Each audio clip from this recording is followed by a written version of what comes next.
জয় বাবা লোকনাথ। বন্ধুরা, সামনেই আসতে চলেছে লোকনাথ বাবার তিরোধান দিবস। রণে বনে জলে জঙ্গলে যখনই বিপদে পড়িবে আমাকে স্মরণ করিও, আমিই রক্ষা করিব।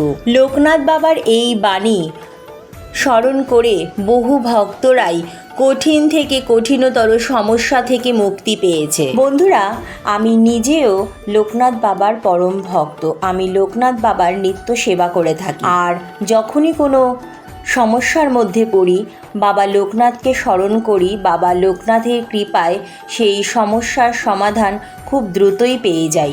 লোকনাথ বাবা হলেন একই দেহে হর এবং হরি, অর্থাৎ জন্মাষ্টমীর দিন লোকনাথ বাবা জন্মগ্রহণ করেছিলেন বলে তাই লোকনাথ বাবাকে ভগবান শ্রীকৃষ্ণের অবতার হিসাবে মানা হয়। আবার লোকনাথ বাবাকে বাবা মহাদেবের অবতার হিসাবেও মানা হয়। লোকনাথ বাবার পুজোতে খুব বেশি জোগাড় বা আড়ম্বর লাগে না। মনের ভক্তি ও নিষ্ঠা সহকারে বাবাকে ডাকলে বাবা তাতেই সন্তুষ্ট হন। চলুন বন্ধুরা, এবার জেনে নেওয়া যাক লোকনাথ বাবার তিরোধান দিবস এবছর অর্থাৎ 2024 সালে কবে পড়েছে। বাংলার 19শে জ্যৈষ্ঠ 1431 বঙ্গাব্দ, ইংরাজি 2রা জুন 2024 রবিবার। লোকনাথ বাবার প্রিয় ফুল হলো নীল শাপলা বা শালুক ফুল। এছাড়াও যে কোনো ধরনের সাদা ফুলেই লোকনাথ বাবা অত্যন্ত সন্তুষ্ট। লোকনাথ বাবার পুজোতে বাবার বুকে তুলসী পাতা নিবেদন করতে হয় আর বাবার চরণে ফুল বেলপাতা নিবেদন করতে হয়। লোকনাথ বাবার পুজোর দিন আপনারা অবশ্যই চেষ্টা করবেন বাবা লোকনাথকে একটি সাদা পদ্ম নিবেদন করার। লোকনাথ বাবার প্রিয় ফলগুলির মধ্যে হলো তালশাঁস এবং কালোজাম। এছাড়াও আপনারা পুজোর দিন বাবাকে মরশুমি ফল যেমন আম, কাঁঠাল, লিচু ভোগ হিসাবে নিবেদন করতে পারেন। বন্ধুরা, আপনারা লোকনাথ বাবার প্রিয় মিশ্রি, মাখন, আমিত্তি এছাড়াও যে কোনো ধরনের সাদা মিষ্টি বা সাদা সন্দেশ অবশ্যই ভোগ হিসাবে নিবেদন করতে পারেন। এছাড়াও নিজ হাতে রান্না করে এই দিন সাদা ভাত, লোকনাথ বাবার প্রিয় কচু শাক, নানা রকম ভাজা, যেরকম 5 রকম 7 রকম ভাজা বা খিচুড়ি, পোলাও, পায়েস ইত্যাদির ভোগও নিবেদন করতে পারেন। বন্ধুরা, খুব সহজ সরল পদ্ধতিতে লোকনাথ বাবার পুজো করা যায়। কিভাবে আমরা বাড়িতে ঘরোয়া পদ্ধতিতে লোকনাথ বাবার পুজো করতে পারি সেই ভিডিও আমি কয়েকদিন আগে আপনাদের সাথে শেয়ার করেছি। আপনারা যারা যারা এখনও সেই ভিডিওটি দেখেননি, প্লিজ আমার চ্যানেলে গিয়ে ভিডিও লিস্টে গিয়ে লোকনাথ বাবার তিরোধান দিবসের পুজো বিধির ভিডিওটি দেখে নিতে পারেন। লোকনাথ বাবার পুজোর দিন খুব সকাল সকাল ঘুম থেকে উঠে সংসারের কাজকর্ম সমস্ত কিছু সেরে ঘর বাড়ি সুন্দর করে মুছে পরিষ্কার করে নেবেন। তারপর স্নান করে শুদ্ধ বস্ত্রে চলে আসবেন ঠাকুর ঘরে। ঠাকুর ঘরও এই দিন সুন্দর করে মুছে পরিষ্কার করে নেবেন এবং পুরো বাড়িতে এবং নিজের মস্তকেও গঙ্গা জল ছিটিয়ে নেবেন। পুজোর সমস্ত উপকরণেও ভালো করে গঙ্গা জল ছিটিয়ে নেবেন। পুজোয় বসে সর্বপ্রথম আচমন করে নেবেন হাতে গঙ্গা জল নিয়ে। তারপর আপনার সিংহাসনে সমস্ত দেবদেবী, যেমন সবার প্রথম পূজ্য সিদ্ধিদাতা গণেশ সহ বাবা মহাদেব সবার পুজো করে নেবেন। তারপর বাবা লোকনাথের পুজো করবেন। বাবা লোকনাথের পুজোর আগে অবশ্যই কিন্তু বাবা মহাদেবের পুজো করতে হবে। তাই বন্ধুরা, লোকনাথ বাবার পুজোর আগে আপনারা আপনাদের সিংহাসনের সমস্ত দেবদেবীর পুজো করে নেবেন বা আপনাদের ইষ্ট দেবতার পুজো করে নেবেন। তারপর আপনারা আপনাদের লোকনাথ বাবাকে যদি সিংহাসনে যেখানে প্রতিষ্ঠিত রয়েছে সেখানেও পুজো করতে পারেন বা আলাদা করে কাঠের একটি জলচৌকিতে আলপনা দিয়ে শুদ্ধ সাদা রঙের একটি আসন পেতে আসনে ভালো করে গঙ্গা জল ছিটিয়ে নিয়ে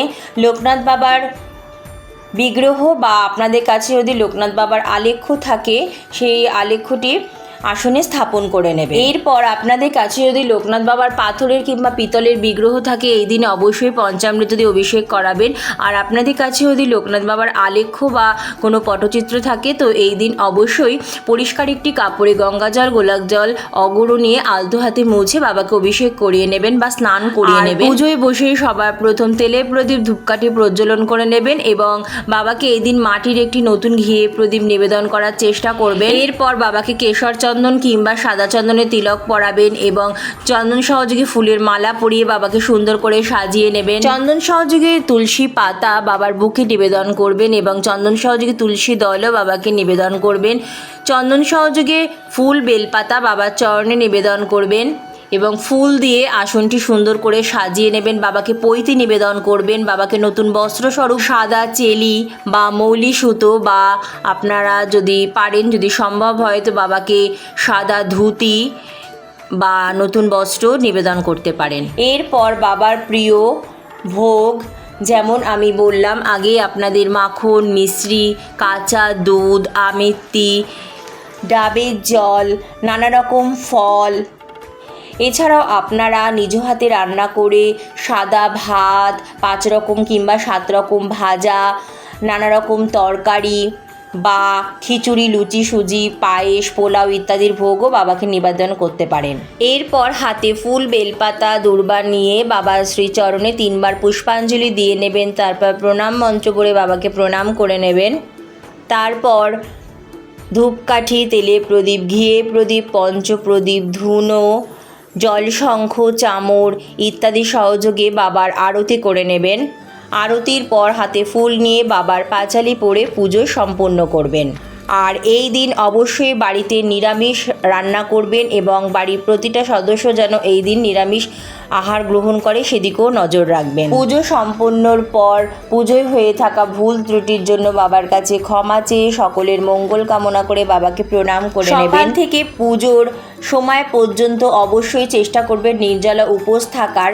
পুজোর সময় এবং সারা দিন জয় বাবা লোকনাথ, জয় ব্রহ্ম লোকনাথ, জয় শিব লোকনাথ, জয় গুরু লোকনাথ এই মন্ত্র পাঠ করার চেষ্টা করবেন। এছাড়া এই মন্ত্রটি জপ করে যদি আপনারা প্রতি সোমবার বাবার পুজো করতে পারেন তাহলে আপনাদের সংসার থেকে সমস্ত বিপদ দূর হয়ে যাবে। লোকনাথ বাবার কয়েকটি অমূল্য বাণী, যাহারা আমার নিকট আসিয়া আমার আশ্রয় গ্রহণ করে তাহাদের দুঃখে আমার হৃদয় আর্ত হয়। এই আর্ততাই আমার দয়া, ইহাই আমার শক্তি, যা তাহাদের উপর প্রসারিত হয় এবং তাহাদের দুঃখ দূর হয়।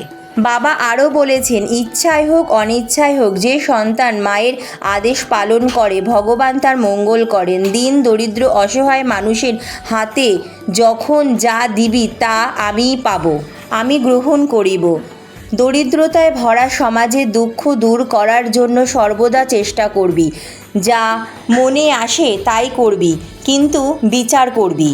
বাবা আরও বলেছেন, যা মনে আসে তাই করবি কিন্তু বিচার করবি। অহং করে চলে গেলে নিজের মনে নিজেই গুরু হয়। সৎ এবং অসৎ বিচার আসে। জ্ঞানের সঙ্গে ভক্তির মণিকাঞ্চন যোগ হলে শ্রদ্ধা হবে তোদের আশ্রয়, শ্রদ্ধা হবে তোদের বান্ধব এবং শ্রদ্ধাই হবে তোদের পাথেয়। লোকনাথ বাবার আশ্বাস বাণীটি হলো, রণে বনে জলে জঙ্গলে যেখানে বিপদে পড়িবে আমাকে স্মরণ করিও, আমি রক্ষা করিব। তো বন্ধুরা, আজকের মতো এইটুকুই। কেমন লাগলো আজকের ভিডিওটি অবশ্যই কমেন্ট করে জানাবেন। ভিডিওটি ভালো লাগলে লাইক ও শেয়ার করার জন্য অনুরোধ রইল। নতুন বন্ধুরা প্লিজ চ্যানেলটি সাবস্ক্রাইব করে পাশে বেল বাটনটি অন করে আমার পাশে থাকবেন, যাতে আমার পরবর্তী ভিডিও নোটিফিকেশান খুব সহজেই আপনাদের কাছে পৌঁছে যায়। আর যে সকল বন্ধুরা অলরেডি চ্যানেলটি সাবস্ক্রাইব করে আমার পাশে আছেন তাদের অসংখ্য অসংখ্য ধন্যবাদ।